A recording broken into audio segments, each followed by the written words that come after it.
Se eu achar uma canetinha, tá aqui. Essa aqui da tábua digitalizadora.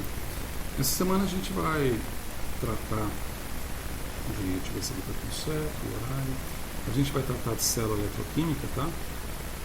Célula eletroquímica, e a gente vai tratar também a gente vai tratar também da instrumentação que é utilizada em eletroanálise, bastante conhecida aí por potenciostato, cromonostato, tá bem? Então vamos trabalhar com a célula eletroquímica também. Bom, uma célula eletroquímica é célula ou célula, né? Tem uns autores que também chamam de célula, porque na verdade a célula eletroquímica, quando você vai comprar, você compra com célula. Célula é uma célula mesmo, né? Célula de bateria ou célula biológica. Então alguns autores traduzem por célula mesmo. Mas o que importa aqui pra gente é que ela é composta normalmente de um recipiente,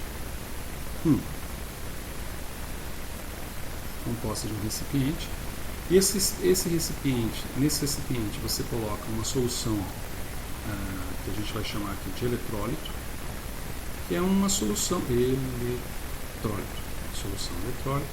é uma solução que normalmente ela é composta com, por exemplo, KCl 0,1 mol por litro, seria uma solução boa, ou mesmo NaCl, pode servir. NaCl em condições fisiológicas, 0,9%, isso tratando de soluções aquosas, obviamente. Ou então você coloca uma solução de tampão, muito empregada nos sistemas, tá? Por exemplo, para esses testes Covid-19, em que você faz algum tipo de biosensor, e você envolve tampão para simular a condição biológica, tampões mais variados, tampão fosfato é o mais comum, também numa concentração próxima de 1 mol por litro, lá.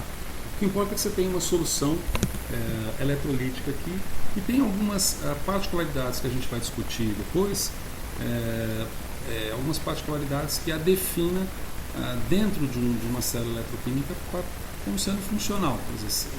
Dando um contra-exemplo, se você colocar água em uma solução salina em baixa concentração, não vai adiantar, não vai servir, não vai ser interessante, certo? A não ser que você esteja com ultramicroeletrodos ou microeletrodos nas mãos. Bom, uma célula eletroquímica é feita de um material que pode ser o mais diverso. Pode ser, por exemplo, vidro, sinterizado ou não, vidro, que é bastante barato, né? O mais barato desses materiais. Pode ser plástico também, mas plástico é evitável porque ele tem propriedades de eletricidade estática, né? Mas o vidro, aliás, é dentro daqueles conceitos, né, do âmbar e do resinoso e do vítreo, né? O vidro conduziria menos eletricidade que o resinoso, portanto o plástico, né? Os polímeros de modo geral plásticos. Agora, o vidro é barato, ele é inerte, bom, todo mundo sabe disso, né?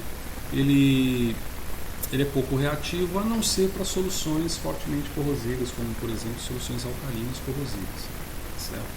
Mas o vidro é o pau para toda a obra que a gente utiliza. Esse vidro pode ser uma coisa super cara, como pode ser, como eu vou ilustrar para vocês, ou pode ser algo adquirido em gôndola de supermercado. Mas você tem outros materiais aqui, você pode ter de nylon, que ele é bem estável, não é aquele nylon meia de nylon, mas é um nylon polino, que é bastante estável, caro pra caramba.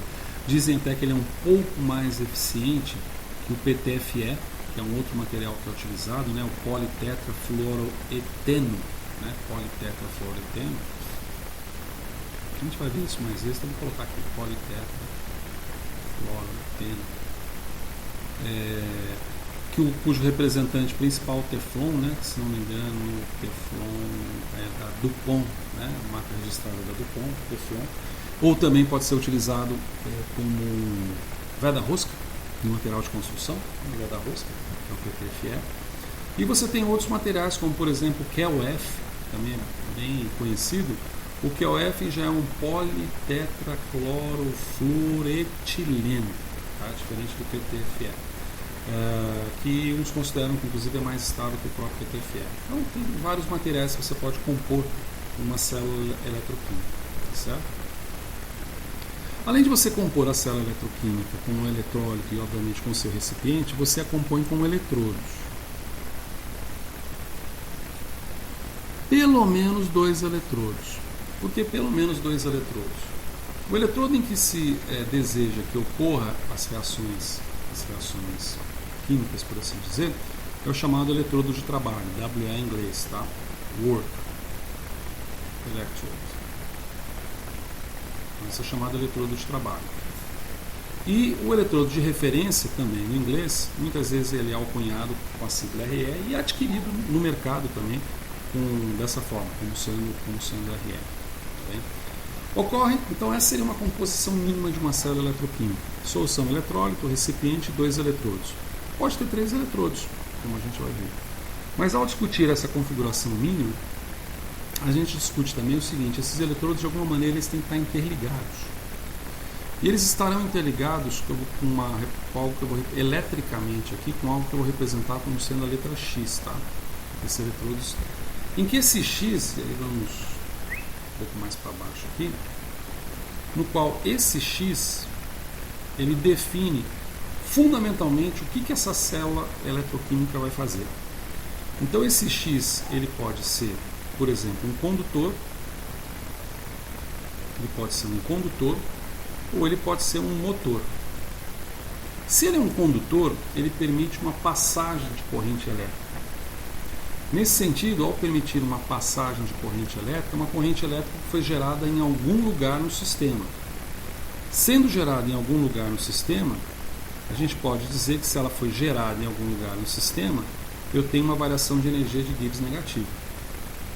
Então essa ou seja, existe energia que está sendo produzida pelo sistema. Tá bem? Então o que a gente está falando basicamente é que você tem uma célula aqui, vamos colocar ela aqui, aqui você tem os eletrodos aqui, e aí ocorre alguma situação aqui no meio que permite a geração de elétrons.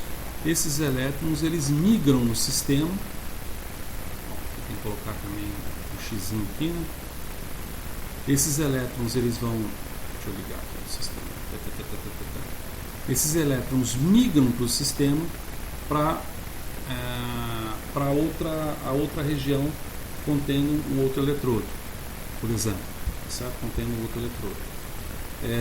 Bom, então aqui no caso você pode ter um eletrodo de trabalho aqui, né, e um eletrodo de referência aqui, que tem um desenho um pouco invertido em relação ao que está lá. Isso normalmente quando você tem essa situação,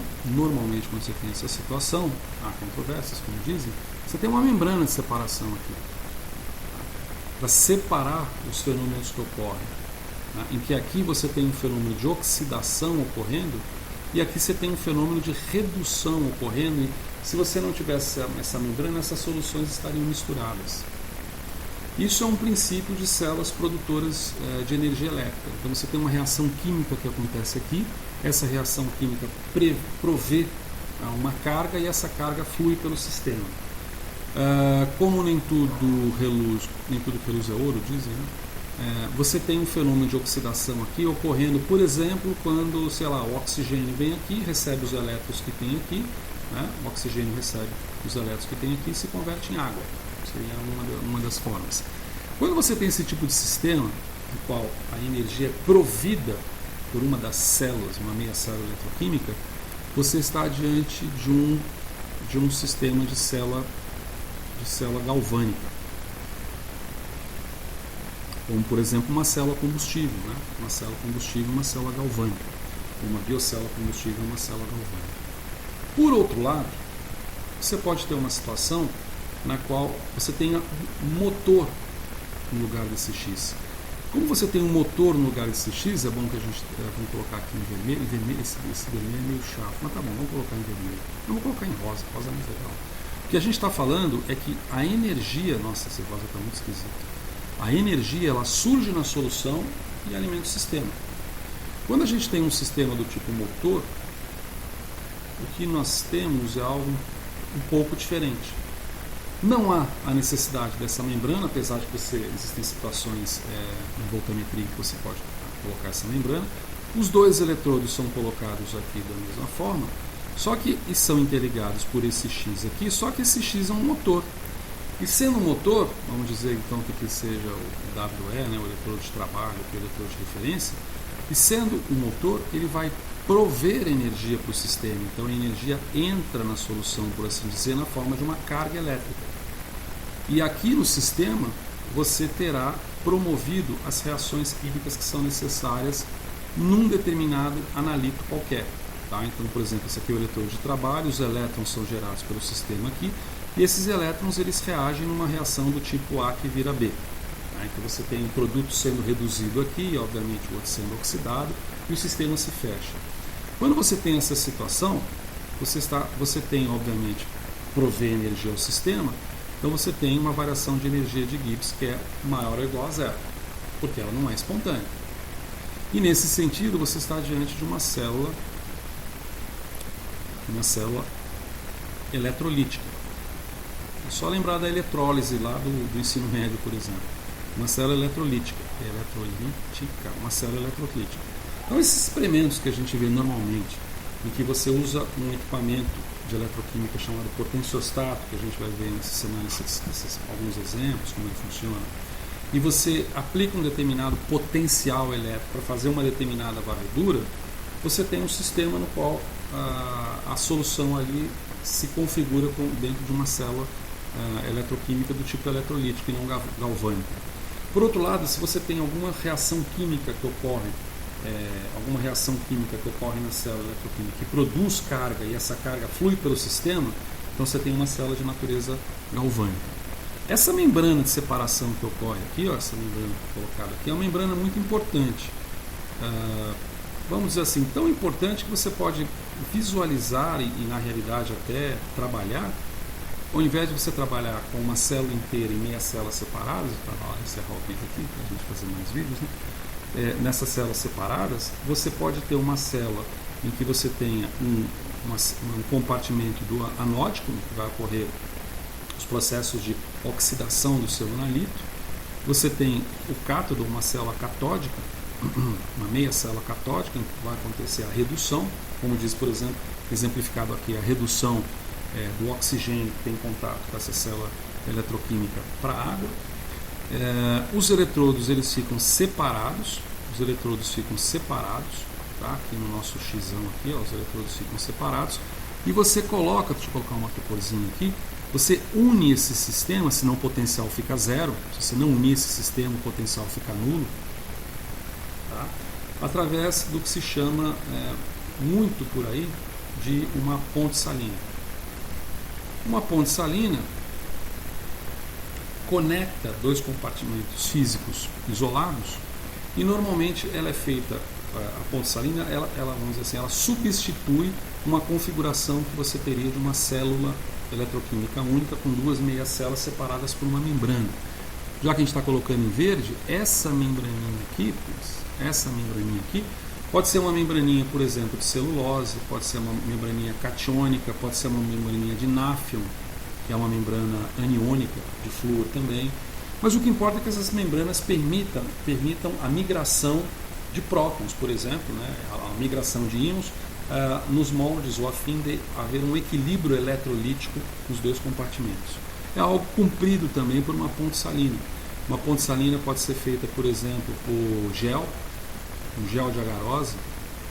Um gel de agarose, deixa eu me colocar aqui. Um gel de agarose a 3% de NaCl, contendo NaCl, tá certo? É suficiente ou contendo KCl. Ou você pode até usar um algodão, se você fizer uma coisa bem avacalhada, é um algodão embebido, né? Ou você pode ter uma cânula, né? Uma cânula para isso, algum sistema assim. O que importa é que você tenha algo que permita a conexão desses compartimentos. Então, com isso, a gente estabeleceu, pelo menos nesse vídeo inaugural aqui, a gente estabeleceu que uma célula eletroquímica tem que ter essas condições mínimas, certo? E a gente estabeleceu uma definição dessas células como galvânica ou eletrolítica, dependendo do tipo de funcionalidade que se pretende dar a esse sistema. Né? Eu vou dar uma encerrada aqui breve para a gente dar sequência num novo vídeo, mas mesmo assim aproveitando a informação constante.